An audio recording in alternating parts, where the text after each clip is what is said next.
Welcome to the Ango Show Live. My name is Ango. I'm here joined by Billy TKO on YouTube. WWE Raw Day One Yep. just went off the air. We're definitely going to talk about it. Absolutely. Welcome, everybody. Thank you all for joining us, especially on New Year's Day. It is officially 2024.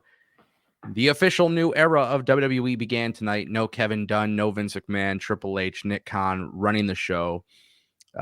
If you guys are a follower of mine, you may have noticed that there has been tons and tons of wrestling news that we have discussed.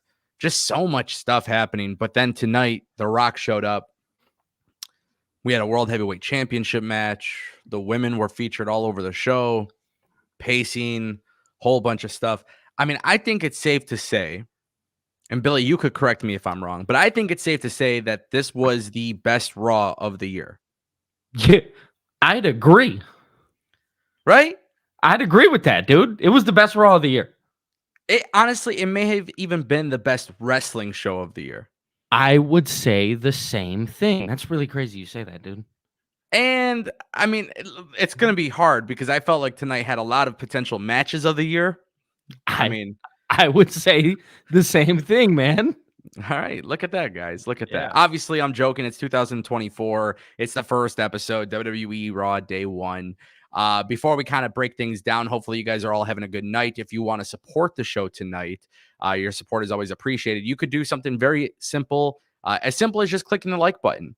Or maybe share this on Twitter, Discord, whatever. Share this with your friends. Or if you want, you could even drop a super chat or a donation on www.ango.live. Definitely feel free to do so. If you guys drop super chats or become a member or anything like that, I get to read your shout outs and all that good stuff on the stream. Billy, overall, what were your thoughts on tonight's episode of WWE Raw? Definitely set the pace, right? That's kind of how I viewed tonight. It was day one, right? They named it that. Setting the pace, setting the tone, really setting up for what's going to be a good year in pro wrestling. And I felt like this was a great way to kick off the new year. I felt like this was a great Raw. Great Raw. Okay. A lot of cool stuff. A lot of cool stuff, man. So let's just jump into it then. The Rock. Yeah. The Rock returned. Yes, he did. He is he's home. He's back in the WWE. Let me just ask you, your first impression. WWE, for those who missed it, WWE has this segment where they announce a former WWE champion. And of course, everybody's excited. You don't know who the hell it's going to be. And then Jinder Mahal's music hits. His music hits. He comes out. And first of all, he played into it very well, right? They weren't, at this point, it's not that there was even a reaction or no reaction. Everybody was just in disbelief. And Jinder Mahal plays into it. It looks like Jinder Mahal, first, before we could even talk about The Rock, it looks like Jinder Mahal has gotten repackaged into an anti-American gimmick. He did the typical "you people" promo. Yeah. And he was exposing the crowd for being hypocrites because he was doing the national anthem, but he was saying it in Punjabi. And this was kind of weird because he kind of took a little too long with this promo. But it did feel like it took a while to get to The Rock. But I feel like they did it on purpose.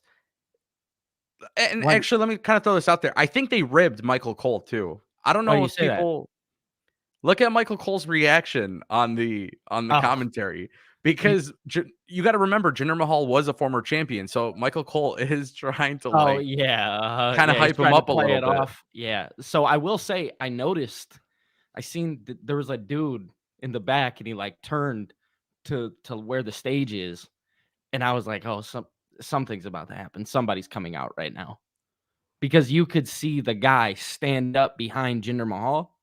Yeah. And that's when you could kind of see it and sense it. Fun stuff, man. Fun stuff. It was really funny, man. Jinder Mahal makes this promo. It takes a little too long. And this is WWE just fucking with us all. Obviously, this is them fucking with us, because they look how they kind of did everything right there with Jinder just going on and on and on. And I think it's so serious. Listen, I'm a huge Jinder Mahal fan. I've said this before publicly. I am very biased towards Jinder Mahal. You know, when I first traveled like into like WWE territory and like did interviews and stuff like that, Jinder Mahal had already won the WWE championship. I've had a few conversations with Jinder Mahal. We talked about a lot of cool stuff, and it wasn't wrestling related. And like in a way, like I kind of got to know him a little bit by his character, Yeah. so that always stuck with me. Like I was always like, man, like this guy's he's just cool. Yeah. And even with that biasness, I'm like, okay, man, like I get it. You know, I know what you're trying to say. And then fucking The Rock's music hits. Dude, that So place erupted. how insane, bro. The Rock, who barely shows up in WWE, only does it once in a while. And this dude literally comes in and he gets this fucking insane pop, bro. Man, and it seems like every time that happens, right? It doesn't seem like oh, he was gone. He was only gone technically for like 2 months. Like he just returned a couple months ago on that one random SmackDown. Yeah. Yeah, I mean, this dude, he can get a reaction with whatever he does. How It's cool. I will say though, it's pretty fucking cool to see this. How cool is it to see that Jinder Mahal and Austin Theory both had a chance to have a promo battle with The Rock? I think Jinder did a really good job with it too. I'm not taking like away that. from Austin.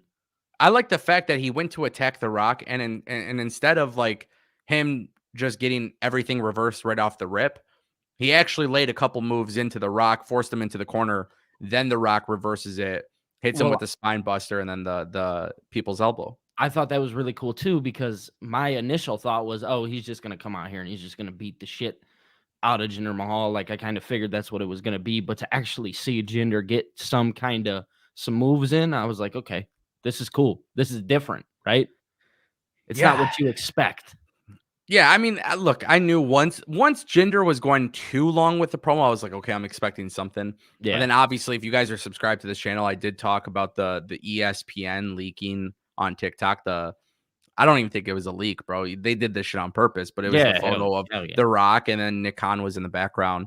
But I knew once it was going on, I'm like, okay, it's got to be The Rock. It's got to be The Rock. And it's so funny because you never know with WWE. Like WWE has been doing a lot of good stuff, but we don't know with this new regime if what type of fuck ups they might have, you know? Well, so when The Rock's music hit, it was just. Well, I think that's the crazy thing too, right? Is like we set our expectations for Triple H because we've seen what he did with the takeovers and NXT and everything along those lines. But we don't actually take into account what he's doing on the main roster. We don't know the expectations really. It's hard to know those expectations. It's hard. Right. It's hard to have those expectations because when he first came into the main roster and did his thing, Vince McMahon found his way back. So all the good stuff that we were seeing, it was like not as long. It had just been ripped away from us. It felt yes. So it's like you didn't know, okay, is this like a Vince McMahon decision or a Triple H decision? Even though we knew that Triple H was running creative, you can just tell that there were certain things. You and could it feel never the difference. It never took away from the storytelling because you could tell Triple H was still writing the stories and like coming up with the ideas. But you can tell there was a couple small little elements where you're like, okay, that part doesn't seem like a Triple H thing. So now we know Triple H is in full control. You kind of get this idea of like, okay, well, what type of mess ups will he have? And I thought where maybe are the mess ups going to occur, and are they going to be noticeable enough to where we're going to say something? Yeah, but this is me just being honest. I have to give Triple H credit and WWE credit. Like they knew what they were doing with that segment, and like I said, I really do think they were ribbing commentary. I think Michael Cole's reaction is so funny, and just in general, it's like WWE. I will tell you, there are certain things that at times WWE will try to keep a secret from their own staff for the genuine moment. And WWE actually ended up posting the reaction for Samantha Irvin, who's the ring announcer. Yeah. And she's sitting there, bro, her reaction to The Rock is so funny because it's literally like one of those things. When she does it, she jumps out of her seat with all this excitement, and then she looks around and she's like, "Oh shit, like I'm still at work. Like I can't be acting like this."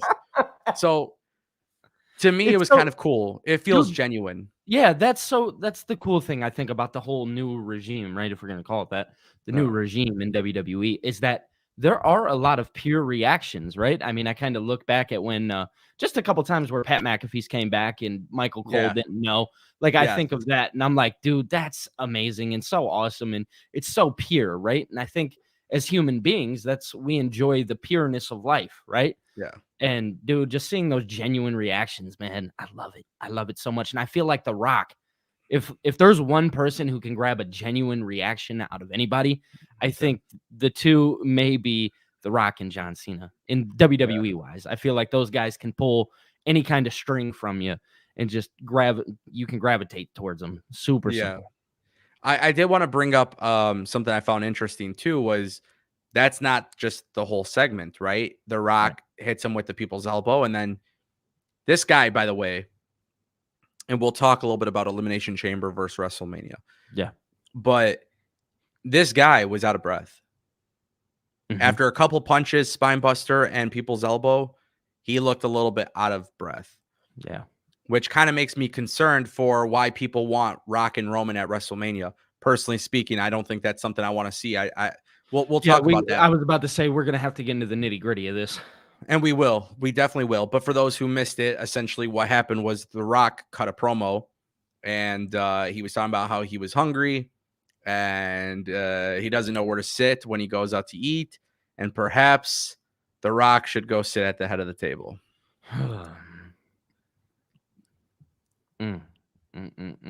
So let me ask you, what is your reaction to that? So my initial reaction, a part of can I be real? No, I want you to be fake, bro. What the fuck kind of question is that? No. My genuine reaction was pissed. I was pissed off. Yeah. I'm not gonna lie to you. For somebody who I'm not sure if you could tell, but that's an American Nightmare t-shirt, right? So for me, it pissed me off because, okay, I think you just said it, right? You don't really care to see The Rock and Roman, right? Not true. Okay. All right. Okay. But at what capacity, right? Because my thing is, it pissed me off because I think from what I know and what WWE has taught me, right, is that Rock and Roman, because of the magnitude and the size, will main event night 2 of WrestleMania, and it'll take away from Cody. Again, just from what I'm taught, I'm not 100% sure, though, and I can't be sure because of the new regime. The new regime. Okay. So I'm glad you said this. I'm very glad you said this. Now, this is not me trying to comfort you. This is not me trying to make you feel differently about the scenario. Yeah. But what I would say is that about a week or two ago, there was a report that came out from a newspaper in Australia who came out with a scoop that stated they were looking at trying to bring The Rock into Australia for Elimination Chamber. In fact, the rumor was that they were willing to pay money to help bring The Rock in. Now, how true is that? I don't know. But when you factor in this idea that they want The Rock, I will tell you, I was like you, and I'm sorry, I know this is not the popular opinion amongst fans. Rock and Roman is a once in a lifetime massive match. The history, the storytelling, the Royal Rumble, when he praises Roman Reigns couldn't fucking get off his ass and get over, to the point where Roman Reigns has literally become the final boss. This is the biggest storyline in pro wrestling. However, one storyline that people aren't considering is the Cody storyline and how it actually is better than the Roman and Rock storyline, because Cody's is about the WWE Championship. People are not giving this new regime credit, but WWE has done one thing very well since Triple H has come in, and that is redeem the championship belts. We saw it with Gunther. We saw it with Reigns. We see it all the time now. Championship belts matter in WWE. So with that being said, Rock and Roman doesn't need a title. By the way, it doesn't need to happen at WrestleMania. Cody's belt taking precedence over Roman and Rock will show WWE fans this matters because the championship belt storyline matters more. Now, with that being said, I'm going to ask you a question. Would you rather see Roman Reigns versus LA Knight at Elimination Chamber? Yeah, no. Okay, would you rather watch Roman Reigns and Randy Orton at Elimination Chamber? No. Would you rather watch a triple threat or fatal four-way at Elimination Chamber? No, of course you want to see The Rock and Roman. I get it. So give it to me at Elimination Chamber, and that's the solution. Now the And problem then is people are going to argue the magnitude of it who's because going to it's not- argue? a lot of fans will be like, "Yo, it's not at WrestleMania." Oh, That's not so where it's happening. wait, which fans, Billy? Which fans are you giving credit here? Yeah, I mean, I'm giving it to Because I'm gonna be honest with you. I'll be honest with you. I just sat through a 3-hour episode of Raw, and this is me being 100% honest and transparent. I loved almost 99% of this entire show, and I will tell you, I looked on Twitter and I seen the same bozo ass accounts just hate tweet this entire thing. Some of these people are very, very well known in the wrestling business in terms of YouTube and content creation. I've seen these people, they just sit there and hate tweet it. Maybe it's not for them, and that's completely fine. I don't expect us to be on the same page. But what I will say is if I am complaining about something, and I hope to God WWE and AEW realize, like, I'm a fan, and I do think I can offer some cool fantasy booking and whatnot, whatever. But at the end of the day, my thoughts and my opinions alone do not represent your entire audience, let alone these same people who are tweeting about it. They don't make So up. I do they don't not make give up the a whole flying. audience.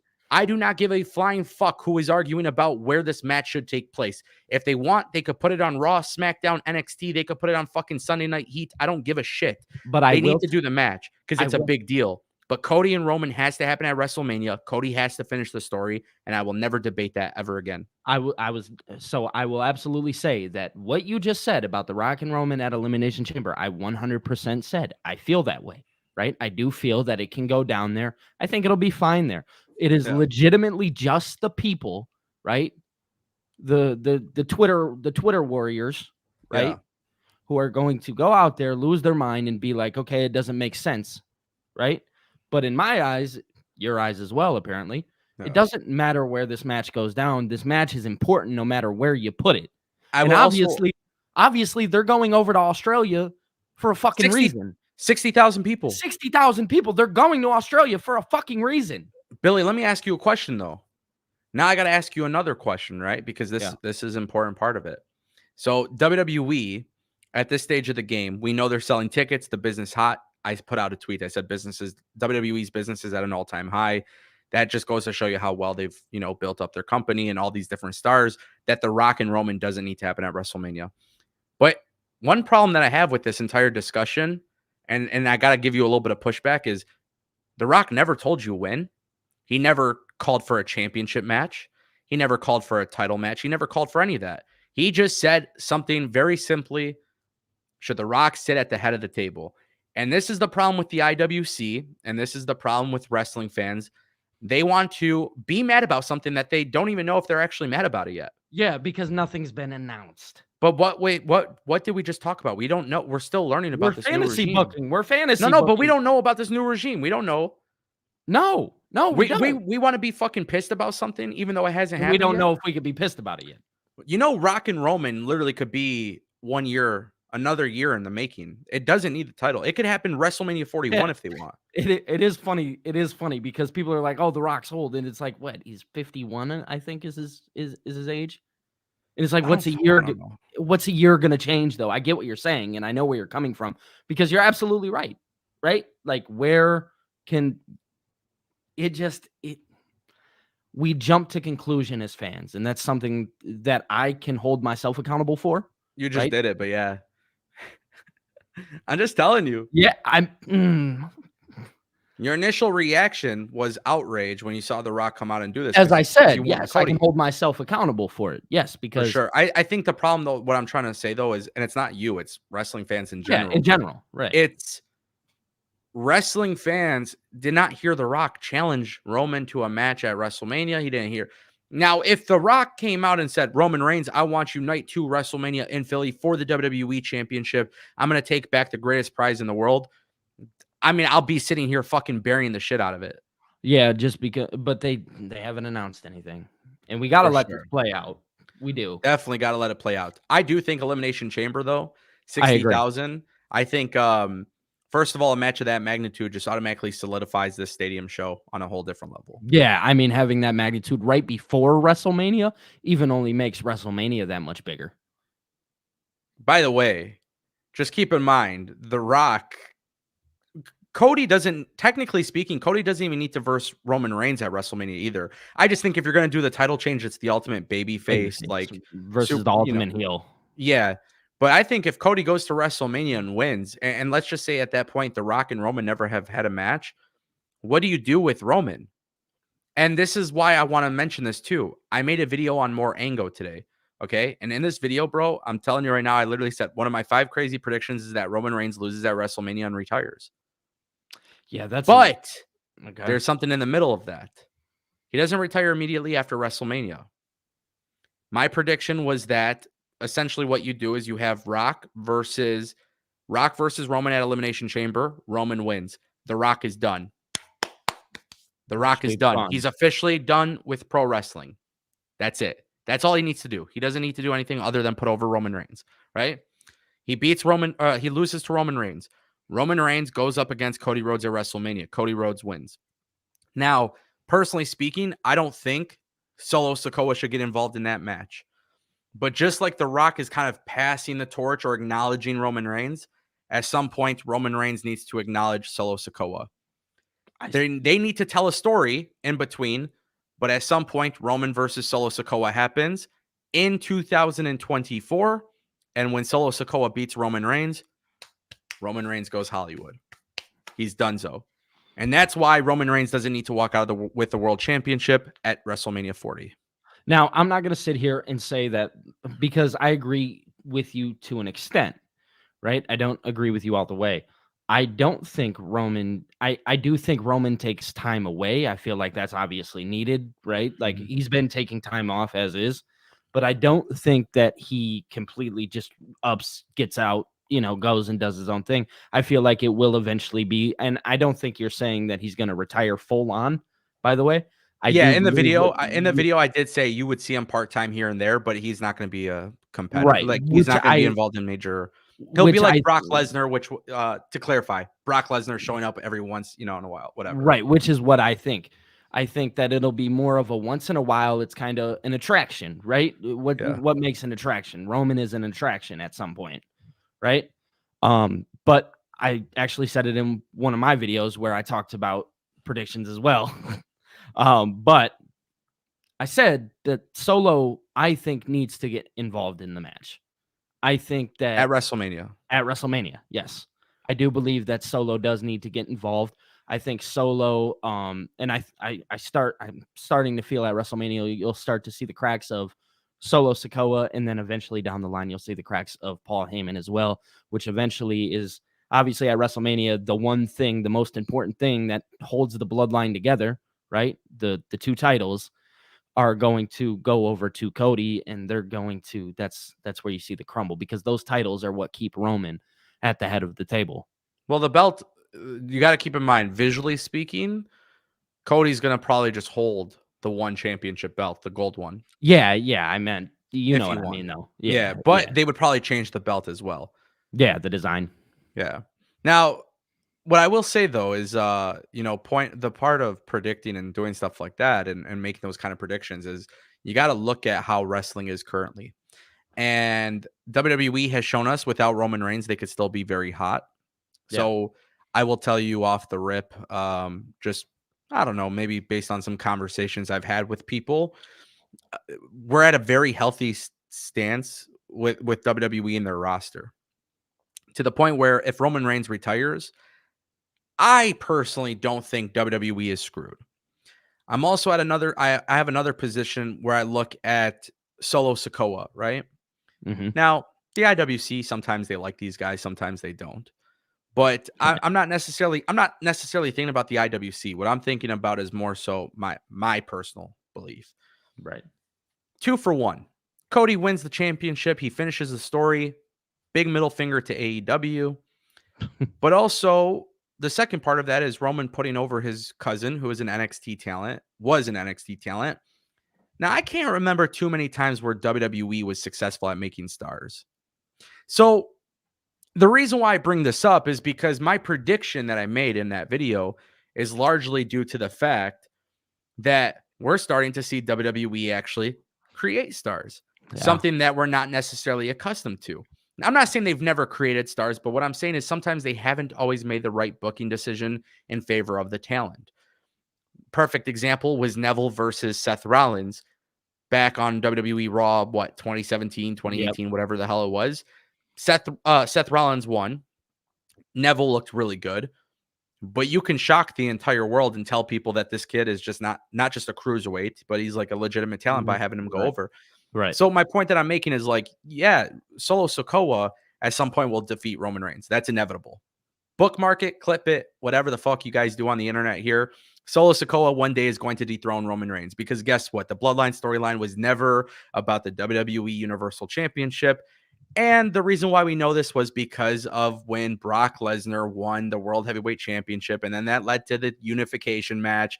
That's when everything fucking changed. This is how wrestling fans forget that the Bloodline storyline was never built based on championship gold. It was never that way. It turned into that, and that's how we got this massively long reign. Yeah, because And wasn't it originally Brock was actually supposed to win the title at day one? I know that's like Brock a was not supposed to Brock was not supposed to win the title at day one. Roman, I forgot what it was with Roman. Roman got COVID. Yes, it was. I think it was Roman getting COVID. Then they were going to do the what's it called match? Was it the Fatal 4-Way? It Biggie was. Yes. It was drops the belt or whatever. yes, because that was the whole thing. Yeah, and that's me without even like that's just me thinking lightly, right? Like Right. I'm not even going back to certain timestamps and stuff. I just remember very much greatly that it was not built on that. So the fact that WWE didn't build a storyline based on that, and I remember saying it in my videos too. That's the cool thing about my videos. I can literally go back and find all of them where I say this stuff. I remember very specifically, I was saying it's going to be very interesting to see what they do with Roman Reigns holding the belt because now at this point he's got the record, and I think Triple H inherited a really terrible storyline. I don't think Triple H would have ever kept the belts on Roman that long. And I felt like at that time period, it was actually a disgrace to WWE because it was impacting them. Yeah. And then when did it all change? Sami Zayn. Sami Zayn was the crack kind of in the bloodline, and It that's changed where everything for the yes. storyline, though. It picked it up. Yeah. It was like, okay, now we don't mind because after so many times of Roman defeating somebody, that's literally how we got here. So we don't Sami we Zayn don't added interest ignore back into the story. 100%. Yeah. It was okay. Now we understand why it's so long. And then it's like, okay. Now, by the way, let me just make this perfectly clear. I was somebody who predicted last year that Cody was losing, but I said he's gonna double 2 times in a row, main event WrestleMania, and he'll win the second one. I remember those videos and those shorts that I created talking about it. People called me a loser. People called me fat, Mark, stupid, piece of shit, fuck. But what's really funny is here we are. We're going into we're in 2024. Cody wants to finish the story. Now, hopefully The Rock didn't fuck up plans, but I do look at it from a scenario where it's like, okay, Cody is clearly the guy that, in my opinion, still needs to finish the story. I think he does it at WrestleMania 40. And So if it doesn't happen, by the way, then I will say, fuck off to the WWE. I'll be pissed. and I'm gonna sit here and say one thing. Two geeks on the internet like you and I, right? Can I mean, I agree wouldn't on call this. myself a geek though, but yeah. Yeah, I can agree. I can agree with this. I think that 100% Cody needs to win at WrestleMania 40. There's no doubt. There's no doubt. And like you, yeah, it would make me upset if he didn't. Now, how we get there, there's many roads we can take. I'm interested to see. Yeah. There's a lot of things to do. And I know I get it. A lot of people are talking about the Hulk Hogan storyline or whatever, because Roman could be beating Hulk Hogan's thing. I think Yeah. that's a dumb mistake too. Dude, I think that shit is imaginary. People make that shit up in their head. Yeah. I think people are just, oh yeah, the reign and however long. Nobody gives a shit. I don't care how long Bruno Sammartino held the belt. I'm sorry. That was when I a wasn't even time where alive, brother. where TV probably just came out. Sorry. I don't give a shit. I think The whole idea of beating streaks and reigns, I hate it. That shit pisses me off.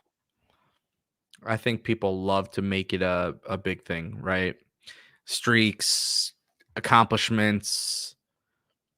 Brother, Roman Reigns has the greatest championship reign in modern history. Um, I don't understand like why people would have an issue with him dropping it or whatever. But Yeah, nonetheless, I'm staying true to this. I truly believe um Cody wins. I don't care about the Rock and Roman's massive. I'm excited for it. I'm super bro. I was like a little kid. yeah, I was swear like, to oh God. my God, this is amazing. He finally fucking teased it because The Rock hasn't been teasing it. And I'm like, okay, cool. Do it at Elimination Chamber. It's happening at Elimination Chamber. I'm so convinced that it's happening at Elimination Chamber. I don't think Triple H is an idiot. Triple H, listen, this is gonna piss people off, but fuck it, why not? If this was Tony Khan, maybe I'd be like, I don't trust him. Right. Sorry, guys. Sorry. But Triple H has actually shown us that he is all about the long-term vision. And WWE with Triple H has also shown us that he is not going to get sidetracked with his plans. WWE has known this entire time what they plan on doing with Damian Priest's cash in, which I do want to talk about that in a second. Yes. Um, I do believe that as well. They know what they want to do with the Judgment Day. They knew what they want to do with Dom, and they knew what they want to do with Rey Mysterio. They knew exactly what they want to do with Carlito and LWO and Gunther. They knew what they want to do with Pete Dunne and Butch. Now looking for a tag team partner, possibly being Tyler Bate. WWE has had the shit mapped out 100% to a T. WWE is not, I can tell you, I know when WWE was changing plans last minute. We saw firsthand how We Vince McMahon would do felt that. it. We felt it. We knew. Right. WWE ain't like that anymore. So I don't think The Rock's gonna fuck it all up. But guess what, guys? If he does, I'm gonna be very pissed off. Trust me. I've been swearing a lot today, and Yeah. it's mainly because this is what happens when you have like a genuine casual conversation. And a real reaction to something. But Authentic. I genuinely feel that WWE has to get it right. And I trust WWE right now. Now, with that being said, if WWE decides that Cody and Roman is not a WrestleMania match, which by the way, they can technically do night 1 and night 2. Let me make that clear. Have them They do a could. double duty. Yeah. But the only issue with that is CM Punk doesn't main event. Yeah, but also in that same breath, I mean, you got CM Punk for a couple years. That's also another part of it too. So Yeah. that there's just a lot of things that are in there. But with WrestleMania, I 100%, I truly believe Cody wins it. He goes and he moves on. Because another thing that you guys got to factor in is what happens with Roman if he beats Cody Rhodes. Who else does he literally have to wrestle? And by the way, WWE's been telling the story for 2 years now with Cody and Roman. So it's not like this is some bullshit. They're not going away from it. I feel it in my heart of hearts. They're not going to go away from it. Yeah. Anyways, I love the segment. Great Yeah. conversation. We did get a couple super chats and stuff. Yeah. Richard Martinez dropped $1.99. He says, "What's next for Drew? Destroy Judgment Day, fight for Money in the Bank." Richard, this is a fantastic question. Sorry for taking a little bit to get to it, but we're obviously in deep convo. Billy, I'll let you start. What do you think? What's next for Drew McIntyre? Yeah, I feel like it's going to be something with the Judgment Day. I feel like it's about time where they do something, the two of them. Obviously Drew can still keep that heel mentality. I think it's going to be with Damian Priest. I do actually agree with Richard right here. Is it bad? I see a world where Drew almost takes the Money in the Bank briefcase from Damian Priest. And if not, then this is the way that they're going to turn Damian into a babyface, which is kind of inevitable to happen because the Judgment Day is eventually going to break up. I hate to burst everybody's bubble. That is the real thing that's going to happen here eventually. But I do think that this is actually a really good way for the WWE to kind of turn Damian back into a face. Obviously, I think the match that they're going to make is Damian and Finn Balor at WrestleMania, but I do feel like Drew can definitely go and take the Money in the Bank, and that's kind of how you get it off them while also giving Drew kind of that urge to get back into the world title picture. I love what you said about Finn Balor and Damian Priest. But I also want to kind of throw this out there. Maybe Drew McIntyre and Damian Priest is a big time singles match. I don't know what the direction is with Drew McIntyre, but the reason why I don't know the direction with him is because his contract status. And I do believe that Drew McIntyre re-signs with WWE. I feel like he's been very, very good in this role, but unfortunately for Drew McIntyre, he keeps coming up short. Something needs to change. He turned heel, but it's almost like they fully committed to the heel turn, but we talked about this before. It's a very logical heel turn. Now I think this is where things could maybe get a little bit even more crazier and hectic with his heel turn. Um, I don't like the idea of him fighting Drew McIntyre for the briefcase, but what I do like the idea of is Judgment Day turning on Damian Priest, because every single time Damian Priest tries to cash in, he's never fully able to do it. Right. And Judgment Day, more specifically Rhea Ripley, looks at Drew McIntyre like, this guy is just having bad luck. He's constantly getting screwed over, and that's why he's not able to get the job done. And Now, he would be able to get the job done if he had Money in the Bank. Now, this is completely off, like, it's kind of out there, but I do feel like the WWE really needs to do something with the Money in the Bank briefcase. Like, how so? Like, change the rules regarding it, or what? It almost a little bit, maybe not change the rules, or I it feels like, especially because Theory had it beforehand Mhm. and then failed, and then there was, like, Baron Corbin's He that didn't fail. failed. Theory, or did He won the US title. Oh, yeah, that's right. That's right. You're right. I totally forgot about that. But maybe change the rules to where it may, because how did I forget exactly how that went, but it felt like it just seems like this kind of burden that kind of hangs over all these storylines. And I get it, like that's the point of it, right? But I don't think that recently it has been taken as serious, right? Like it feels like every time somebody's coming out to try and cash in, like a Damian Priest or a Austin Theory, they're getting Yeah. beat up in the end. They're getting hit by something. It feels like almost like a burden to the show. Okay, let me ask you a question though. Logically speaking, for tonight example, Yeah. for those who missed it, Damian Priest mid-match tries to cash in. Yeah. Drew McIntyre's outside of the ring, hits him with a claymore. So logically speaking, why would Drew McIntyre allow Damian Priest L- take away this opportunity from Drew McIntyre when he's l- trying to win the belt? I understand why Drew did what he did. The the the part about what I'm trying to say is that, okay, like you said, logically, right? Yeah. It made sense for Drew to do what he did.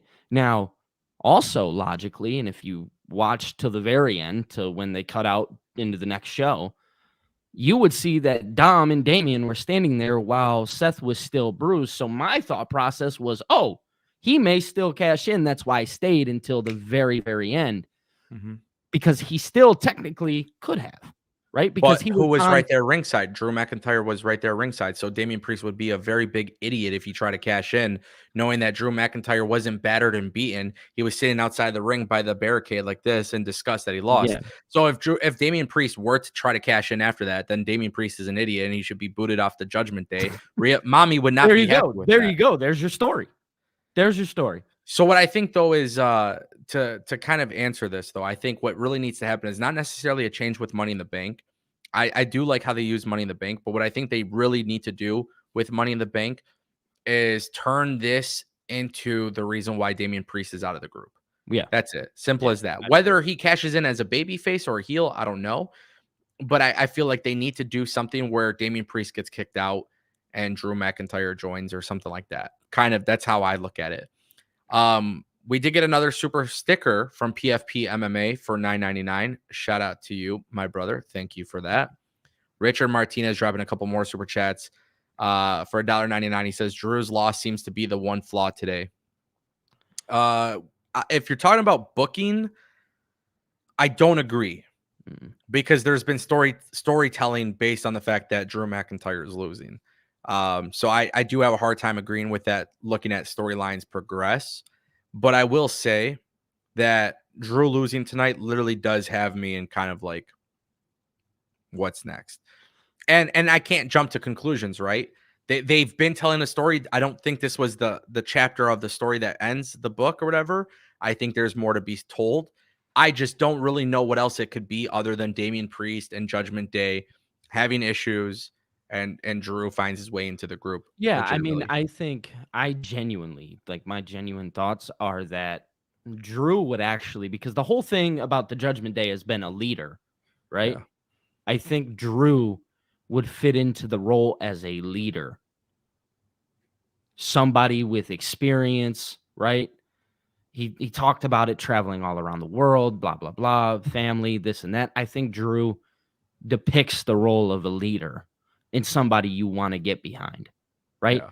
That was kind of the whole thing with the Judgment Days. They all felt like great superstars, but nobody you really wanted to get behind. Maybe Finn Balor, right, in the beginning. Yeah. But in the reality, the person you wanted to get behind was Edge at the time. Yeah. That's who you saw as the leader. So I think if you want to keep the idea of the Judgment Day alive, you kind of have Drew waltz his way in there and become the actual leader and kind of mesh things up a little bit. Hot take, just my thought. Yeah. Interesting. There was another super chat, but before I get to that super chat, Baptized by Fire had a very interesting comment. I felt like we should read this. It kind of coincides with Richard's super chats. He says the briefcase doesn't need changes, but I do enjoy the idea of the holder defending it to keep it, especially if he is a heel. Now here's the thing. The reason why I brought this up was because Richard dropped another super chat, and he says Judgment Day kicks Damian out, gives his case to True. Now, Billy, let me ask you this question based on this super chat. If we go based on this idea of defending it, it's my thing that I don't like about this concept is he had to win it. It's not a championship belt. He won a contract that's guaranteed for him based on a ladder match, whatever. That's the reason why I don't like it. It's like you're defending something. It's not that I hate it. It's just I think there's other ways to go about it. But let me ask you, if you were the WWE and you were booking this, would you have the Judgment Day give Damian Priest briefcase, like steal it and give it to someone else in the group, and then use that as the reason for Damian? Because I feel like that would be lazy booking. Yeah, Damian Priest loses his briefcase because they steal it or some That's shit. what I was gonna say. That's like, it's almost like like you've. I wouldn't. It just sounds bad, right? When it rolls off the tongue, it just feels bad. I wouldn't want to see it. Like you said, lazy booking, 50-50 booking is what that would be. Like, oh yeah, let me throw shit at a wall and see if it sticks. Right? That's what that would feel like. Yeah. So no, I genuinely think that I do think that you could play into the briefcase and defending it and stuff like that, especially if he's a heel. I do think you could play into that. I like that idea, actually. Yeah. But yeah, no, the other things, it feels like you're throwing shit at a wall, trying to get something to stick. It's interesting. This is something to definitely pay attention to. I thought the match with Drew and Seth was awesome, but I was a little bit puzzled at the end. I did want to address this comment. I just thought it was funny. I swear some of you people would literally cry and quit watching. Hell, Angle would stop doing WWE content if WWE didn't finish a precious little story. Pathetic. No, I would just I let me, I love these things. I love these kind of comments. And I just kind of want to talk about it, dude. What I really love about wrestling fans is sometimes they don't actually use logic when talking about things. Yeah. And I just want to be pretty clear live on stream with everybody watching. When it comes to wrestling, let me just say this. I talk about whatever topic is interesting to me. So if you don't hear me talk about it, I'm probably not interested in it, right? There was a lot of interest that I had in the Vince McMahon story. Because with the Vince McMahon allegations and leaving WWE, I mean, that is, as a lifelong WWE fan, this is the guy I know as running the company. I was very intrigued by it. I was very big story. I want to talk about this. I want to look into it. I want to read about it. Know your facts. Yeah. And it's just so funny to me. There was a time in WWE where the only thing I could really remember saying about them was, what the fuck happened to this company? Now, it wasn't a specific storyline that did it. It wasn't a specific decision that did it. Because, guys, I don't know if you guys do this, but I don't watch a TV show or a movie and say, fuck, the Terminator. Why did the Terminator win his fight? I don't know. You see what I'm saying? Yeah. Like, I don't. I watch the stories play out. Now, if WWE doesn't have Cody win, what did I say earlier? I'm gonna fucking bitch and complain. Yeah, Why? you'd be upset because you care about it. You're Because invested. I care, because they got me invested in the story, right? Right. Yeah. If you don't make me happy with the story, I'm not gonna enjoy it. Now, does that mean I'm gonna quit watching WWE and quit my job? Because by the way, this is my job. No. But do you think I'm going to criticize WWE? Well, history tells you with 1,900 plus videos, I will absolutely criticize the shit out of WWE. Man, that's very crazy of you to do. If you don't like something, go out of your way to criticize. I'm gonna lie, it. Billy. I'm gonna lie. I'm gonna be like, I'm gonna lie. We're gonna go back to this live stream on January 1st of 2024. Hey guys, remember when I told you if Cody doesn't win, I'm gonna bitch and complain? Well, fuck all that. I'm so happy Cody didn't win. You don't see that from me, bro. I just thought it was funny. I thought this comment was funny. I'm spending too much time on it just because I literally laugh. I think it is absolutely. Angle would be mad and maybe not stream for a few weeks to cool off. No, see, the thing is, what I would do is live stream and literally tell you guys how much I hate it.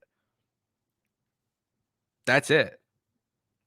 It's what I do with wrestling. It's literally, that's the beauty of this wrestling stuff, is like, I will tell you if I like something, I didn't like something. I said earlier on today's stream, I liked about, I would say like 98 or 99% of today's show.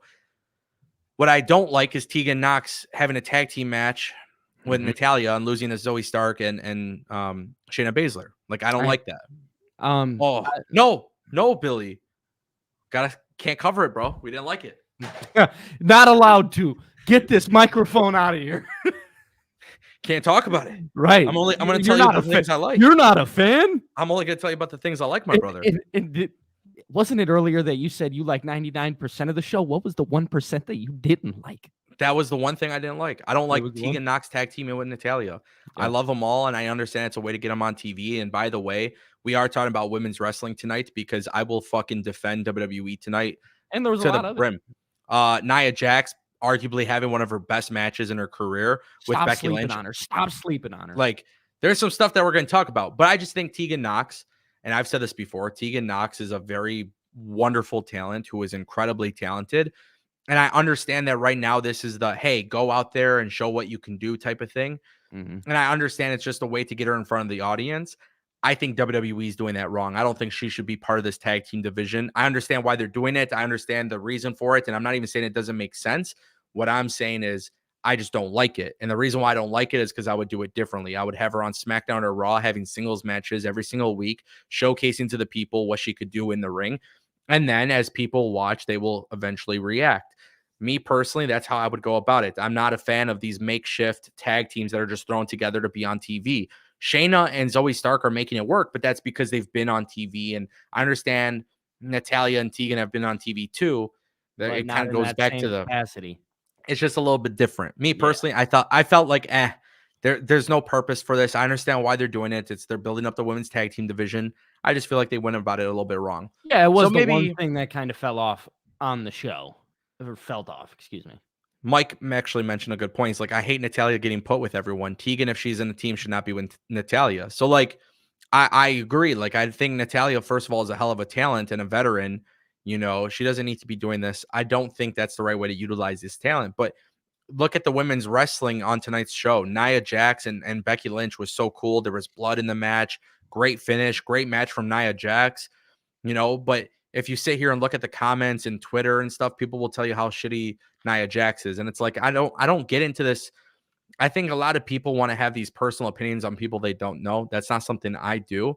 But I think Nia Jax, from a analytical side of things, I feel like Nia Jax has come back into this WWE, this new run, and she's been actually good. Like, can I cut you a little bit? Yeah. I don't have much experience on YouTube like you, and I haven't shared enough opinions for people to come back and actually say. Now, what I want to do is cut you off and tell you my opinion on this Nia Jax situation, because these people on the internet, right, are the same people in 2017 that said, hey, I hate her. She does not need to be here, so-and-so, right? Yeah. No longer needs to be in the WWE. I'm good without her. Whatever. That's what the fans said. Yeah. And then she comes on and she has a night like tonight Or we'll even go back to the Survivor Series thing when she makes the man, right? So you kind of look back and you're like, oh, well, that kind of made her important because the first woman to ever main event WrestleMania was actually, it started from another woman, right? It started because she got punched in the face legitimately. And yes, it was a bad move or whatever you want to call it, a botch, whatever. It was a bad move. But for Nia Jax over time, people, when she returned, were like, oh, Vince is all over this. Vince, this is a Vince thing. And then she comes back and she has an amazing run and she has a night like tonight where those same people in 2017, 2018, 19, whatever, were like, she sucks. We want nothing to do with her, are the same people that went on the internet tonight and were like, oh my God, that match was amazing. Let people grow. Don't jump at the first thing you see. That's the problem with the internet. Just saying. You people will not allow people to grow. It's crazy. It's insane. Yeah, no, that's, you know, it's like I said this before. The reason why I don't really judge people's in-ring talent, because I'm not a wrestler. You know what I'm saying? Would I take bumps? For sure. Do I want to get in the wrestling ring? For sure. Have I talked to a few individuals about doing it? Yes, I have. That's a real thing. I've Dude, talked you about it. cannot tell me that those people are not going out there and giving this their all every Nah, single it's day. just, listen, do you guys notice, like, I mean, you know this, but, and I know my, like, the people in my Discord or like that actually follow me know this, but like the reason why I talk about wrestling news and rumors and like do reviews and stuff, that's because I'm literally just giving you guys my insight as a fan. I don't want to be worshipped for my opinions. I don't want people to look at my opinions as like, oh my God, great take. You could say it's a bad take if you want because you're going to disagree, whatever. People will do that. But naturally, like, I'm just here talking about my opinions on wrestling. And if you guys enjoy them and you guys agree, that's cool. If you disagree, that's fine. But I think the problem is, I think a lot of times there's not a lot of genuine content out there from people or tweets or posts. You know, it's always like Nia Jax. I've the amount of things I've seen people say about Nia Jax, and dude, like she goes out there, especially in this match with Becky. WWE, first of all, the video package was fantastic, but WWE presented like this is a story 5 years in the making or whatever. Like You make it a several big years in the deal. making, and I'm telling you right now, I did not expect Nia Jax to win. There was I fully was stunned by it, and she has a good match and it's a good finish, and she goes out there and kills it. Yeah, you know what? I'm gonna come out here and say that I fucking enjoyed it because there's a lot of people out there because they can get the clicks and the engagement farming and shit. They could sit there and talk shit about Nia Jax because that might be the popular opinion with the IWC. I At never that wanted to moment. be I never want to be the popular person. That's not for me. That's not. I don't need to say the things that makes me look good. I'm just 100% real and authentic. And I thought tonight, and actually, I will say for the last 3 months, WWE has improved the women's division. Before that, WWE couldn't make me give a shit about the women's division Yeah, this based women's purely on division is booking. on fire right now. I'm It just gonna is. be honest with you. It's on fire. And The whole look Mercedes how. thing. I'll let you go. I'll let No, you I go. was just gonna say, just look at it from tonight's perspective. Yeah, I didn't care for the idea of the women's tag match or whatever, but they're doing video packages in nightclubs. Yeah, I get it. It's kind of cringe. It kind of reminds me of the NXT 2.0 stuff, but like it's a welcome change. Why? Because that's their gimmick. Their Right. gimmick is party That's girls. who those two are. So So you to want meet up me in there. for sure. They got thrown out the club. Chelsea and Piper Niven got thrown out the club. It makes sense. Yeah. Is it something where I'm going to be like, oh, this is amazing? No. Does it make sense? Yes. Does it work? Yes. Do I care enough to sit here and bitch and complain about it? No, because at the end of the day, it did what it was supposed to do and it didn't impact my life one bit. That's why I also want to mention, because I heard you say the word Mercedes. Yeah. At the end of the day, I talked about this in my video today. I don't care where Mercedes goes. What I care about is how Mercedes is booked. That's what I offer my opinion on. So history tells me in AEW that they sign people and they don't necessarily have a track record of bringing in big signings and doing a lot with them. And sometimes they have a hard time with momentum. Now, apparently saying this, it makes me an AEW hater. However, there is a lot of specific examples. We can do a whole deep dive where somebody debuts and then doesn't show up on TV for a while.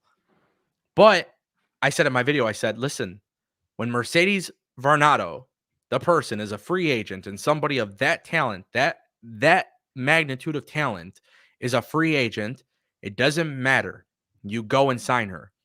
Just like CM Punk. Regardless of all the stuff that you heard about CM Punk on AEW, CM Punk's a free agent. He's the biggest name. You bring him in, right? That's what you do in wrestling. Now, I personally hope that it works out for Mercedes in AEW. Why? Because there's a lot of other talent who could benefit from Mercedes being in AEW. Do I believe Mercedes fixes AEW? That's up to Tony Khan. Do I think CM Punk fixes WWE?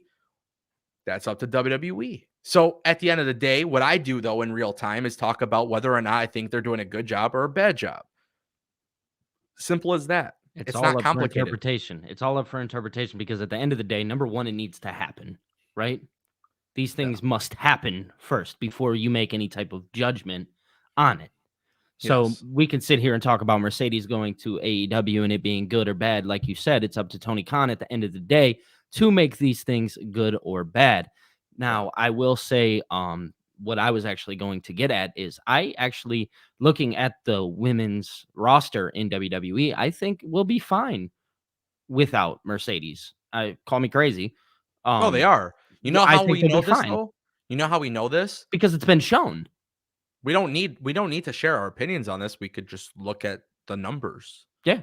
They didn't need CM Punk. If you say WWE needed CM Punk, they didn't because of numbers. Now, on the flip side, AEW needed CM Punk. Why? Because we saw business go down without CM Punk. Yeah, and they were at the time they were a growing business, right? Yeah. They were WWE had already established themselves without whoever, right? WWE is an established company. That's just the truth behind it. And I'll sit here and be real about it. The truth is WWE is established. AEW is still trying to establish. Yeah. Sorry. I know that's probably going to piss a lot of people off. Yeah, no, your favorite wrestling company is still trying to establish. And it's okay. It's fine. It's fine. But the thing is things must happen there, that they need to stick to their own guns, do their own thing. Fine. WWE, stick to their own guns, do their own thing. TNA, stick to their own guns, do their own thing. All these places can live in their own little realm. And I will say one more thing too about this. And it's a hard thing to accept sometimes because obviously I've had favorites in wrestling where they've left their companies, right? I saw Ethan Page in TNA, huge fan of Ethan Page. He left. I loved what TNA did with him. I thought they could have done more, but then he goes to AEW and I didn't necessarily feel like he was being utilized, right? Yeah. I think one thing that needs to really be being said is that like naturally it's easy to be upset when talent leave or it's easy to be annoyed with it. But one, it's going to always happen. And two, the companies are bigger than the talent. And that's a very hard thing for wrestling fans to accept. 100%.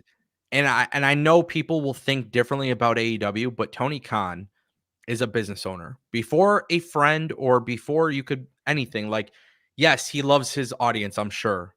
And I'm not saying he doesn't. But Tony Khan loves running businesses. He has several of them. His family's billionaires, right? And whether they make people a lot like of to money. believe it or not, he does okay at it. But here's the reality. Business comes first. Right. And so that's AEW, no matter what. This is kind of getting off track, but CM Punk, whatever the drama was, whatever it is, all these rumors here, he say, she say, whatever. The hardest decision that Tony Khan ever had to make was firing CM Punk. Oh, 100%. Like that wasn't an easy decision. But that's not an easy decision. So WWE is bigger than the talent. Sasha Banks is not coming back, right? Oh, she's going to AEW. That's an easy decision for WWE. WWE will always be this way. Our brand is bigger. The UFC has been the same way as well. The UFC brand is bigger. Hey, our brand is bigger than the talent that you see. So at the end of the day, I actually don't like that idea. I think it's actually really foolish to think that way because when you're WWE and you create these characters and you're monetizing the intellectual properties and the names and the trademarks and all this stuff, there's a lot of benefit from that. But at the same time, too, don't ever get it twisted. These guys are billionaires and they all have businesses to run, so they should do what's best for business. And sometimes what's best for business isn't necessarily what's best for fans. And guess what? When you accept that, it's a lot easier to not be as disappointed. I would hate for Drew McIntyre to leave WWE because I love the way Drew McIntyre is currently being pushed out on TV. Doesn't mean he can't be pushed better elsewhere or anything. It's just I like what they're doing with him. If Drew McIntyre leaves WWE and goes elsewhere, yeah, it's going to suck a little bit. But at the end of the day, that's WWE's fault, and they'll have to keep moving on without him. And unfortunately, for me, as a fan of Drew McIntyre, and that's what that perception that I have of the way he's presented, I have to accept the fact that this is the way WWE is, and they don't give a shit that I care about Drew McIntyre. That's just kind of how it is. They do not care at the end of the day. They do not. That's just how it is, bro. That's just how it is, and it's unfortunate as hell. And quite honestly, that's just I want to get that out of the way because I thought Nia Jax did awesome today. It spiraled into a very interesting conversation, but Nia Jax killed it. Another person that killed it tonight was Ivy Nile. And the reason why I want to bring this specifically up, we did get a couple more super chats, and I'll get to those guys in a second. But Ivy Nile has not had many singles matches in her entire tenure in WWE. She had her first singles match on Raw tonight. Her and Rhea Ripley killed it. And so I wanted to make a point to talk about this because it was something I genuinely enjoyed. I talked about Tegan Knox, right? And I said, I just feel like they could be doing a little bit more. They could be doing something different. And then I look at Ivy Nile, who has this match with Rhea Ripley, and it's like the cool underdog story. She just doesn't get the job done, but they kill it. They go back and forth. They're killing it. They have some really cool spots in this match. Ivy Nile's first singles match on Raw, and this is her third match total, by the way, on Raw, but it's her first singles match on Raw. She's had to have at least like less than 10 singles matches in WWE history. I don't recall her having that many, but she goes out there and kills it with Rhea Ripley. By the way, Ivy Nile came out for her entrance. Nobody really gave a shit. By the end of the match, they were chanting for Ivy Nile as well. They were excited. They were very impressed. They were clapping. So this is why I personally want to talk about this. This is something that the new regime has been doing a lot with. They did it with Bronson Reed. DIY. They did it DIY. We've talked about this before, but it's important to just keep emphasizing this. This is how you build superstars. This is WWE saying, hey, we're going to give you a chance to go out there and show what you can do. Mm-hmm. And that's where my issue with the Tegan Knox match is. It's like, I feel like you could be doing something different. And by the way, this is why I really want WWE to have a mid-card women's championship belt. So you can actually have a prize or something to go after instead of just having people trying just as hard. Yes. Yeah. But overall, it was I love that match, bro. Ivy Nile, she was really good out there. She looked really good out there. You know, it was funny because there was and I think it was Wade Barrett, but there was a move that Ivy Nile was trying to go for, and she basically botched it. But the commentary was like, well, look at the size difference, you know?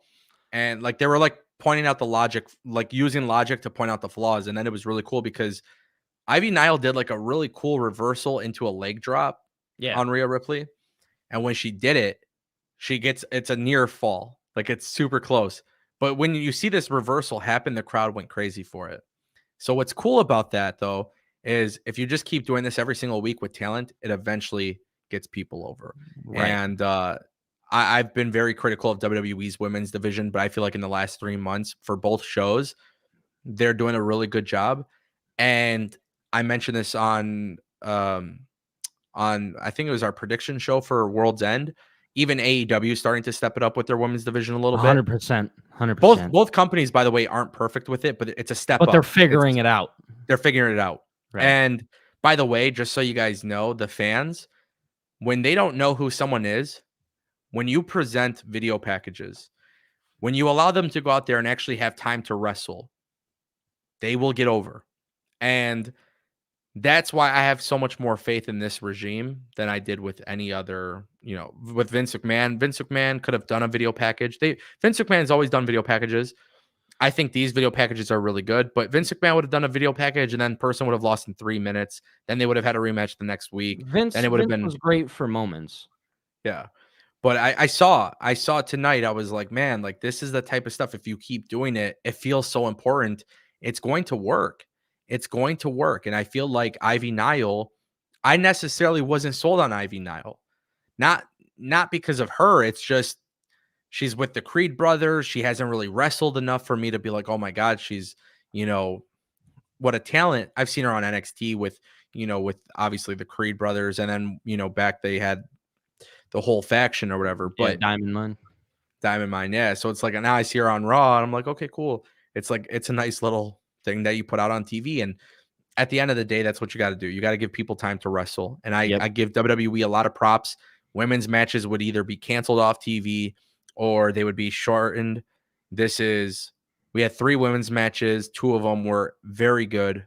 And I like it, man. I like it. I was very impressed by it, honestly. I was very Yeah. impressed by it. And I think it's obvious too that unfortunately for a lot of the women on Raw, I don't think Rhea drops the belt before WrestleMania. And No, no. I think they go back to Becky and Rhea, Yeah. but Jade Cargill, somebody watch out for. So we don't know. We'll see. We'll see how it all goes and unfolds. But there is a All little in bit due more time. intrigue. Right. All within in due due time. Yep. There was a super chat from I Am Not Avery. He says Punk wins the strap from Seth. Priest cashes in on Raw after Mania. Bet it's that obvious. And you know what? I think this is a very easy solution. If you're doing WrestleMania Night 1, Punk and Seth Rollins, you get that feel good moment for CM Punk. You get it. You get the confetti, the pyro. He finally main events. He wins. It makes sense. What I do like about this theory, and I'm not saying I 100% agree with it, but what I do like about this theory, and I did want to mention this part too. And Billy, I'm curious to hear what you think. Mm-hmm. My entire time, I've been under this belief of predicting that Damian Priest doesn't successfully cash in. But if WWE Raw after WrestleMania has a successful cash in for Damian Priest, whether he's part of Judgment Day or not, let's say my prediction's wrong and he doesn't fail and like he's still with Judgment Day. Do you think that is enough to change people's perception of Raw after WrestleMania? Because quite frankly, the last few years, Raw after WrestleMania hasn't been too good. And we saw what it was in 2023. Oh, It wasn't terrible, but it was pretty fucking disastrous. yeah. So if The floor is yours, my friend. Avery bet is all I want to say. To that bet, my Michigan Wolverines won today, and they are going to the national championship. And had to mention that real fast. But yeah, no, I think that would send the internet into a frenzy. If you want me to be 100% honest with you, yeah, you want to set the tone for how the night after Mania goes? Let him successfully cash in on CM Punk the night after he main evented WrestleMania. You want to talk about a disaster? Maybe not a disaster in the company, but a disaster on the internet. That's how you cause one. People would not know what to do. People would lose their mind if Damian Priest cashed in on CM Punk the day after he main evented or 2 days, whatever, main evented WrestleMania, the thing he's been longing for the longest time. The internet would go insane. I could guarantee if I turned over and looked at this comment section, I can almost guarantee a lot of you guys would say the exact same thing, that the internet would go into a frenzy. You would probably lose your mind, and you would be one of them. But yes, I do believe that if you want to make an uproar, you want to cause an impact, yeah, let Damian Priest cash in. That's how you get people talking. That's how you get them talking. They need to do something very special for Raw after WrestleMania. I thought Day One was a really good show. And if they can, if they can do big episodes for Raw after WrestleMania again, I would be very appreciative of it. I think cash in is part of that. I wouldn't be opposed to that. I don't like when people hold Money in the Banks long. That's just me personally. Yeah. But at this point, now it's you guys got to remember for a while, it's almost like you forget that Damian Priest even had it because he wasn't trying. Now he is. So I'm curious. It's definitely something to pay attention to, but nonetheless, I Am Not Avery. Thank you for the super chat. We did get another one from Richard Martinez coming through. He says, is it over for Drew winning World Heavyweight Championship like Finn and Shin? And I swear, Billy, I love Drew McIntyre, bro. I don't know. I feel like it's so tough WWE has a problem right now, and it's a good problem to have, but they have a lot of people who could hold a championship right now. They have done a very phenomenal job building up talent. I mean, Jey Uso could be world heavyweight champion. I know you talked about it before with Sami Zayn potentially winning a world heavyweight championship. We can't forget about Gunther either. I genuinely feel like for Drew McIntyre at this time, I think he is not. I don't think he's going to win the world heavyweight championship, but I do think WWE has a plan if they re-sign Drew McIntyre to get involved for a championship. And believe it or not, guys, I think Drew McIntyre, when Cody finishes the story, I think Drew is the one who eventually takes it away from Cody. There was a super chat earlier that where was Drew going to land after this? Mm-hmm. I totally forgot. You know where he's landing? Sami Zayn. That's going to be a WrestleMania match. Him and Sami Zayn. I didn't even think about that. That's a possibility, but then you have to have the idea of Drew losing again. Yeah, this whole heel thing is Drew keeps losing. Logically, right? Logically, that's the character. He continues to lose, eventually to the point to where logic runs out and he's just angry. You no longer work with logic when you're angry. Very fair point. I'm excited to see. I'll tell you guys, I'm very excited for WrestleMania this year. This is one that I think will be a very memorable one, and I truly, like I said, I feel like WWE is just doing a lot right now. But I think, when it comes to the World Heavyweight Championship, I do think it's over for Drew. I think he'll always be in the hunt for it, but I can see this leading to something. But you got to remember, Cody Rhodes is gonna need valuable opponents that he can go and compete against, and he'll have to drop the belt to someone else. Now, WWE draft, things like that, if we could get to the point where Cody finishes the story, he can defeat Randy Orton in a feud. There's people for him to feud with, but I think Cody can't hold the belt for a year. At some point, Cody needs to drop the belt, which this guy is the Superman of WWE. It's going to be very difficult for that to happen. And when you think of how all of this started, Cody brought Jey Uso to Raw, and Drew was not happy. So that is something I fully predict. Whether it's 2024 or 2025, I think Drew moves to SmackDown and beats Cody for the belt. That's not a bad prediction. 1 hour and 12 minutes into this stream, I'm going to write that down. I want to save that clip, and we'll see a year from now how right I am about it, because I do. This is one of those things. Come back to. I think it's realistic, bro. But I do have to point out it's very hard to talk about this without knowing Drew's contract situation. Right. It's very not difficult. knowing where he's gonna land. Yeah. Richard dropped another super chat today. Does Drew's loss lead to people turning on Seth? Oh. Whoa.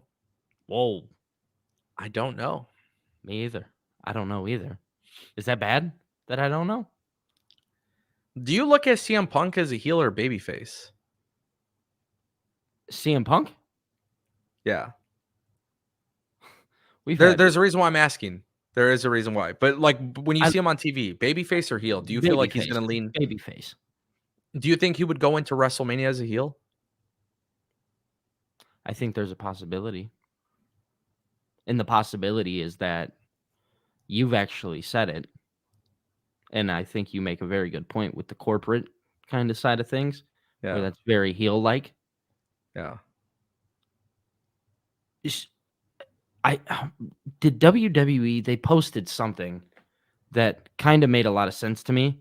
And it was that they didn't necessarily have a heel or babyface here. They just put Team Rollins or Team Punk. Yeah. Which I thought, like, okay, like maybe neither of these guys are going to wrestle as a heel or babyface, and they just go in and have a wrestling match. So just kind of want to throw this out there. My 5 predictions for 2024. I predicted that CM Punk loses at WrestleMania, turns heel, and we get the Summer of Punk. As the bad guy? Yeah. Corporate CM Punk as a bad guy. But But what I would be very intrigued by is if they do a double turn where CM Punk actually goes into this feud as a heel, Seth as a babyface. Midway into the match, CM Punk turns babyface, Seth Rollins turns heel. Whoa. CM Punk ends up winning. This is very Brett Austin like. That's the Double vibe that turn. I'm getting here. Double turn. And if there's somebody who I'm sure would love to take a little bit of inspiration from Bret Hart, it's It'd obviously be CM Punk. CM Punk, right? The reason why I bring that up, though, is because does Drew's loss lead to people turning on Seth? I think naturally with CM Punk and WWE, people, not that they hate Seth Rollins, but I think in this feud, people will learn to turn on Seth. But I actually do. I am a very big fan of Seth Rollins. I would go as far as saying, though, Seth Rollins does need to change his character a little bit. Yeah. Not that it's bad. It's just I love the architect. You know, I like when he did that stuff. I liked when he was with the corporation stuff, and It seems I, like I would we're just always talking about Seth and having to change something about his gimmick, which sucks. well, no, it's not that it sucks. It's just he constantly rejuvenates. Like even when he was doing the disciple stuff, you Mhm. know, with AOP and everything, Buddy Murphy. Like it was funny because I was actually revisiting it today, and I'm like, this guy was just so good. Yeah, Like that stuff people like slept on. It was just the time that it happened at that made it bad, I feel like. yeah. I mean, it was during COVID for the most Right. part, you know, that Yeah. also played a role into it. But That's what I'm saying. Richard, to answer your question, I think naturally people will turn on Seth. I don't think Drew's loss will do that. But here's the good thing: Drew is a heel, so there is a story at play. We'll kind of see how that goes. But I do think Drew and his loss, if he re-signs with the WWE, WWE will put all the pieces together if they re-sign him. Yeah. And we kind of talked about it earlier with the Judgment Day, and then I mentioned it too with Cody eventually winning WWE Championship. You could revisit the Jey Uso stuff like that on Raw. Yep. I think WWE kind of has it mapped out for Drew. I really do. Now, what they got to be careful with though is will people actually turn on Drew McIntyre because now he's losing. This is where sometimes wins and losses could matter.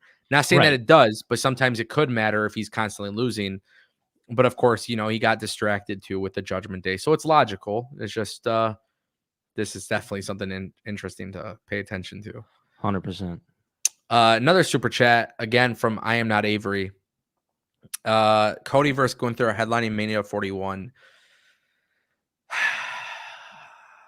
What are your thoughts, Billy? I'd love to see it. Gunther versus Cody would be amazing. That would be a banger. You want to talk about a banger? They teased it with the Royal Rumble last year. Yeah, exactly. So you best believe that at some point it's actually going to happen. They plant the seeds. WWE always plants the seeds. So I think it's inevitable. We didn't see the Intercontinental Champion tonight, so I can't tell you what the direction is for him. But what I will say is I love the idea of this match. And by the way, Cody winning the big one at WrestleMania, he can lose the big one at WrestleMania. If you're putting over Gunther, you can do it. So this would never be something I'm opposed to. I just don't want to think about WrestleMania 41 until we get through with WrestleMania 40. But just so you know, Billy, it is kind of crazy though. I swear, I was telling my cousin this the other day. I'm like, wrestling is so good right now in general. Yeah. Wrestling is so good right now. There's a lot of things that can change with storylines and new signings and people getting released or fired or leaving the company. But it's pretty amazing when you watch the product. We are literally fantasy booking 2 years ahead. Yeah, and we feel like we even have to think that far. Like WWE is kind of planted in our head. Like this is not just a few months of a storyline. No, this is going to take a while. Me personally, I like that. So do I. Just for me, I like it. I understand why people don't though. I understand that not everybody will have the patience. That sucks because I'm patient, but you know, that's just how it is. Now we'll see how, like, if creative continues to do what they're doing, I'll be fine with it. Yeah. If Vince McMahon forces his way into the company, fucking don't ask me to talk about WrestleMania 41 that far in advance. I'm just saying, Dom and Ray had a long-term storyline, and I popped for that. Yeah. So there's a reason why I was able to pop for it. Yeah, Ray and Dominic's actually been like 15 years in the making. Yeah, that's a long-term story. Scripps, member for 10 months. I predict a historic WrestleMania with Triple H leading it. Yeah, Yeah. I do too. I genuinely believe WrestleMania 40 is going to be historic. And So do I. Billy, let me ask you, um, because something tonight happened, which we didn't cover this yet, but we're talking about WrestleMania, and I think this is one thing that like maybe it's me jumping the gun. We saw Imperium tag team with Jey Uso against Jey Uso and Kofi Kingston. Now, Yeah. this match did end abruptly for anybody who watched it. Kofi Kingston hit a flying drop kick or whatever to Giovanni Vinci right in the head. Head hit the mat, and it actually got to the point. They called the match. Yeah. The X got thrown up, kind of looked scary.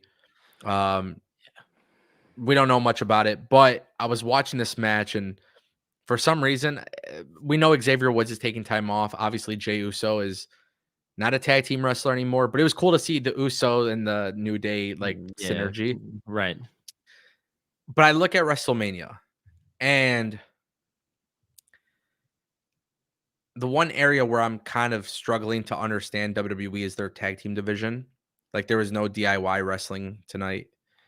There was no Indus Sheer. Imperium wrestled, but the match got called off. Gunther obviously wasn't there. Do you think with this WrestleMania 40, WWE will have a marquee tag team championship match? Like last year at WrestleMania Night 1, And we main had event. obviously the main event, but I feel like the tag titles have kind of slipped in that regard. But I look at Imperium, and obviously they kind of tease whether or not Imperium will even stay together. Like what's your overall thought on this? Because I don't know like what to think. It's really tough, obviously, with injuries and stuff. And it's not like they don't have tag teams. It's not like they haven't been putting on tag team matches and building it up. It just like this was another episode of Raw where it's like, okay, the tag team division or the tag team championship belts aren't even a focus, the belts itself. So I feel like thoughts. yeah, it is right now in a place where it's gonna take time, right? Where we kind of got to go back to the drawing board because it was broken for a long time. Besides the Usos, there weren't many tag teams that really mattered, right? They would defend them and they just continue to win, continue to win, continue to win because you know, that's just what it was. And they felt, I remember, I think it was like WrestleMania 38 with the four-way with like Randy Orton, Matt Riddle, the Street Profits. Like I remember that match being really good. Um, but there's not many times that I can recall those belts feeling as important as they did, except when the Usos had them both, right? Yeah. Now looking at it, it looks like, we're talking about like long-term booking and how we have to look to WrestleMania 41. I think that kind of falls into place here. Like we're looking at the women's division, how that's taken a couple months to kind of get together. I feel like it may be the same thing for the tag team division. Right now, it just needs some time. You got to get it back to a place where it was. Obviously, like you said, Xavier Woods taking time off, Jey Uso being a single star, that's going to play a part. The Judgment Day, you kind of know what's gonna, or at least you feel what's gonna happen with them. So obviously those belts are gonna get lost. And I think if the belts touch the Creed brothers, Yeah. I think that's when you're gonna start to see the shift in the importance. Did it and from what I saw on Raw, I didn't see this air, but literally as we're talking, WWE just posted a clip on Twitter. Did they air anything with Ciampa and Gargano talking to Judgment, Truth and Miz? They didn't air that What on TV, right? what was it? It was DIY talking to Truth and Miz. No, I didn't see that. Okay, cool. I'm pretty sure this is part of like Raw Talk or whatever it was. But they just posted a clip where DIY wants the shot. Oh, So cool. so they're going after the tag titles. It would have Cool. been cool if that was on TV. I know when I texted you, I was like, hey, I gotta step away for 5-10 That's minutes or that's whatever. called utilizing social media. I like that. No, that's cool, but they gotta put that on TV. Yeah. Yeah, absolutely. Um Also from what I'm hearing, Uh-huh. my theory on The Rock and Roman at Elimination Chamber has been correct. Is it? That looks to be the plans. Yeah. I'll probably make another video on that, and we'll talk about it more in detail. Obviously, it's 12:30 in the middle of the night, but Right. it does look like that's the direction. Which is The whole good. Australia, Which is the good. report from Australia and everything seems to be pretty. It's going to be really good. Another thing I want to do, shout out to Patrick the Heel on Twitter, because we'll interact sometimes. But he put out a tweet that I thought was good too. There is some synergy here, and I couldn't think of directly what it was. But if you guys watched NXT, you'll know. His tweet was, they are building up Drew McIntyre not being able to win the big one as such a great B storyline. But if he actually gets it, it's going to hit like Sami Zayn at NXT TakeOver. So for those who watched NXT at that time, maybe you guys didn't watch it, which is completely fine. You guys should. Sami Zayn's chase for the title was insane. And I do see some synergies there. Not from like a storyline perspective, but from like a reactionary standpoint. Yeah. For sure, that's something to keep in mind. So Drew McIntyre, maybe he does win the World Heavyweight Championship. Yeah, WWE would be foolish not to treat him like a top star. This guy comes across as a top star. And it's almost going to turn him back into a babyface at some point. Nah, he needs to go heel. I don't believe he's fully heel until he has Broken Dreams. Go watch one of my videos. I talked about that because, yeah, you're right. All right, guys, I know what I'm doing tonight. I'll be watching Billy TKO on youtube.com/@BillyTKO. Yeah. We did get another super chat from Scripps. He says, just want to say Happy New Year to everyone in the Ango and Billy communities. Thank you, brother. Appreciate it. My guy. Thank you. One thing I did want to point out before we call it a night. What was it? Now I got to think about it. Fudge. Wow, what the hell was it? What you thinking? No, it's like actually killing me. I cannot remember what I was about to say. Just had like a nice little brain fart. I'm supposed to pick up here. Come on. No. You're good. Hold on. Man. Listen, guys, I don't have to be the most perfect. I dropped like 20 F-bombs. Dude, all over the place. I just say sometimes the passion comes out. It does. Where the hell was I going to? We were talking about Drew. Nope, not Drew. It didn't have to do with Drew. No. Nope. Hold on. It's gonna come to me. Nah.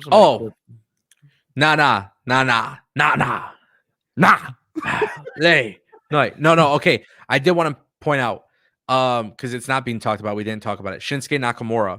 Earlier in the super chat, there was the whole thing. I knew I was trying to think of it.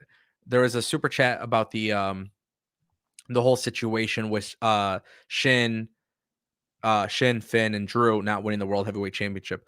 One thing I want to say, if you pay very closely attention, Shinsuke Nakamura, Cody Rhodes next week on Raw, they have their rematch.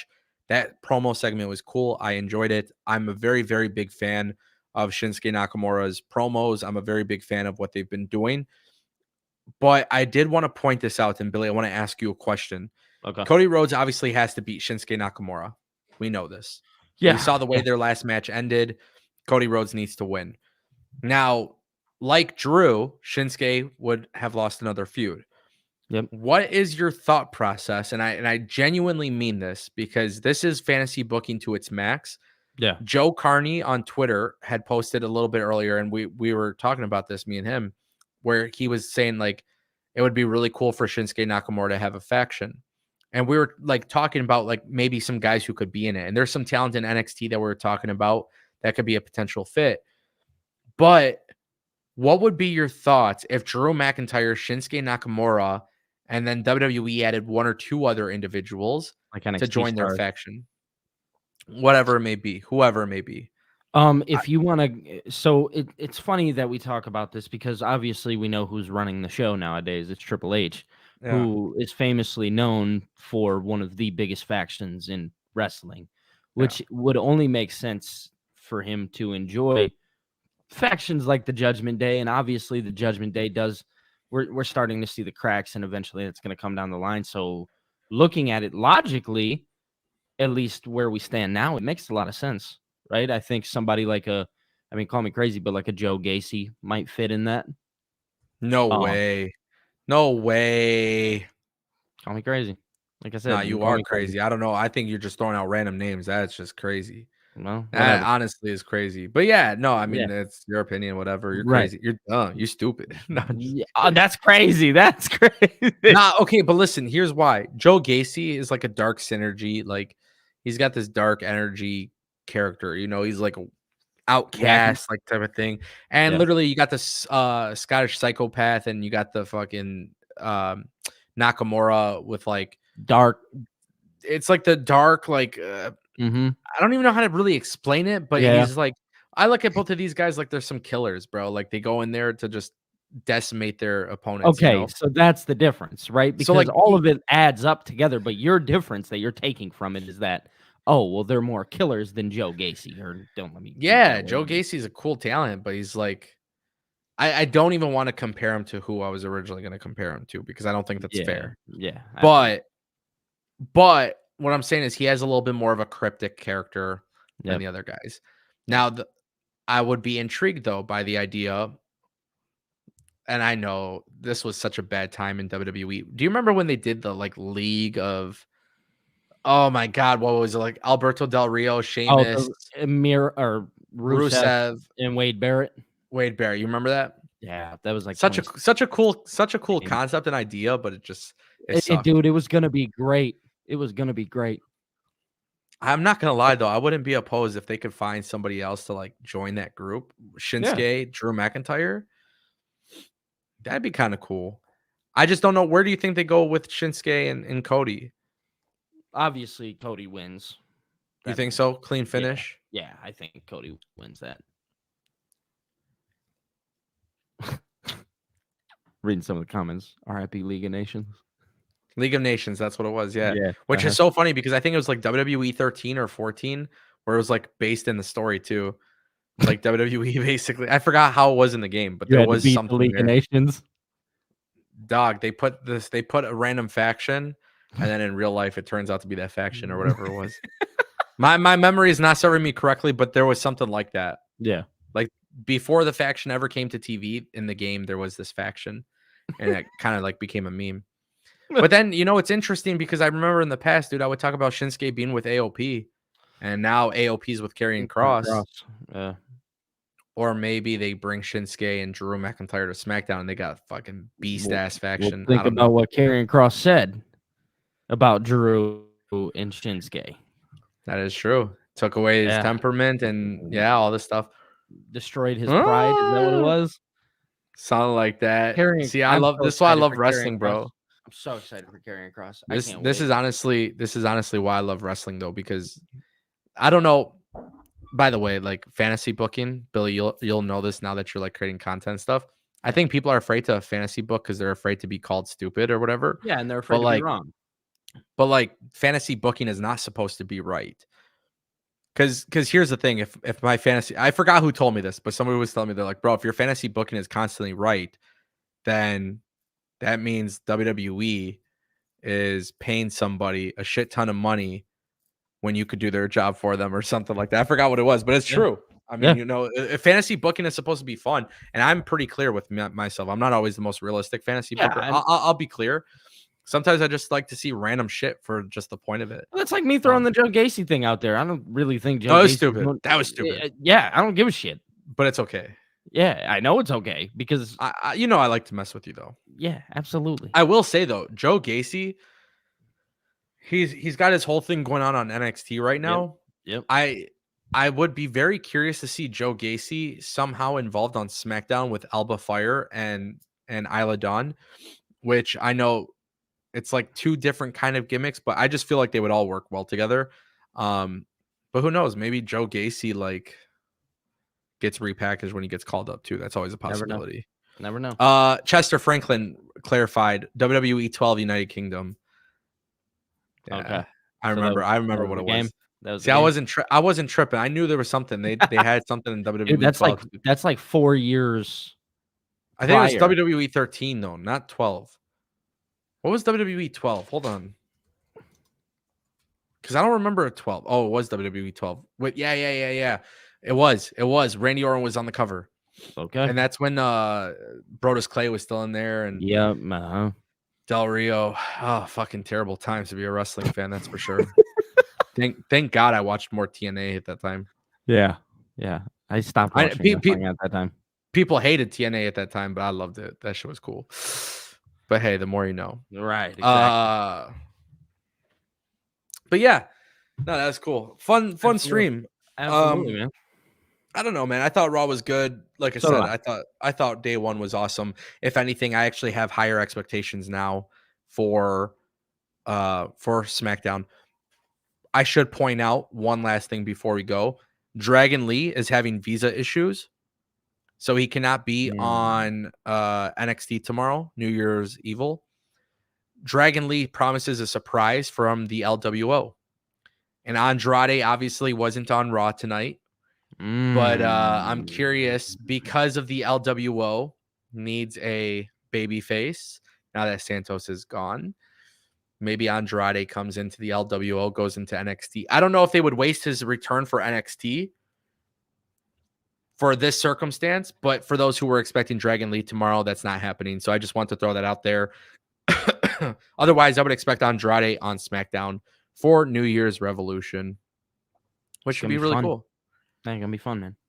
It should be really fun. But anyways, guys, thank you so much for hanging out. And I don't know, man. I like just being able to casually shoot the shit about an episode of Raw. 100%. And I mean, I know for sure I'm gonna be on tomorrow for NXT. Billy, as always, you're invited. My man, I can be here. Cool. New Year's Evil. Ladies and gentlemen, appreciate y'all stopping by. Super chats, new members, subscriptions. Appreciate you all. Happy New Year. May you all have a safe one, healthy one, happy one. And yeah, we'll see you guys next time.